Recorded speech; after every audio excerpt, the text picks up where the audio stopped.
नमस्कार, मैं हूं आरजू अंसारी और आप देख रहे हैं राष्ट्रीय जगत विजन न्यूज।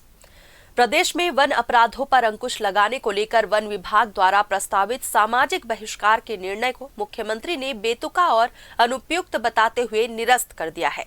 इस फैसले के बाद विभागीय अधिकारी बैकफुट पर नजर आ रहे हैं। बताया जा रहा है कि शिकार और अन्य वन अपराधों की बढ़ती घटनाओं को रोकने में अपेक्षित सफलता नहीं मिलने पर विभागीय अधिकारियों ने जन जागरूकता अभियान के साथ वन अधिकारियों का सामाजिक बहिष्कार कराने का निर्णय लिया था।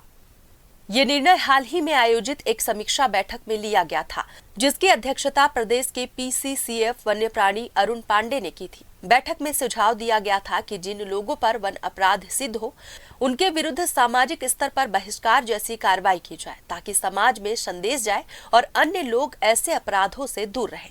हालांकि इस प्रस्ताव को लेकर विभिन्न स्तरों पर आपत्तियां सामने आई। वन्य जीव प्रेमी नितिन सिंघवी ने मुख्यमंत्री को पत्र लिखकर इस निर्णय को अनुचित और कानून की भावना से विपरीत बताया था।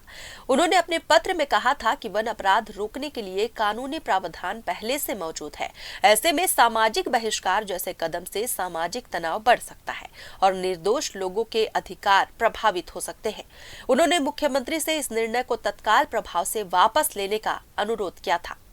मुख्यमंत्री विष्णुदेव साय ने मामले को गंभीरता से लेते हुए वन बल प्रमुख श्रीनिवास राव को पूरे प्रकरण की जांच कर प्रतिवेदन प्रस्तुत करने के निर्देश दिए। प्रतिवेदन प्राप्त होने के बाद मुख्यमंत्री ने उक्त निर्णय को निरस्त करने के आदेश जारी कर दिए। सूत्रों के अनुसार सरकार का मानना है कि कानून के दायरे में रहकर ही वन अपराधों पर कार्रवाई की जानी चाहिए और किसी भी प्रकार का सामाजिक दंड व्यवस्था के अनुरूप नहीं है। फैसला वापस लिए जाने के बाद विभागीय हलकों में हलचल है। जानकारों का कहना है कि वन अपराध रोकने के लिए प्रभावी निगरानी, सख्त कानूनी कार्रवाई और स्थानीय समुदायों की सहभागिता जैसे उपाय अधिक कारगर हो सकते हैं।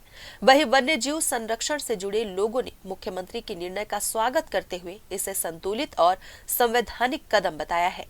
फिलहाल इस खबर में बस इतना ही। देश प्रदेश की खबरों से अपडेटेड रहने के लिए हमारे चैनल को सब्सक्राइब करें और नए खबरों के नोटिफिकेशन के लिए बेल आइकॉन जरूर दबाएं। नमस्कार।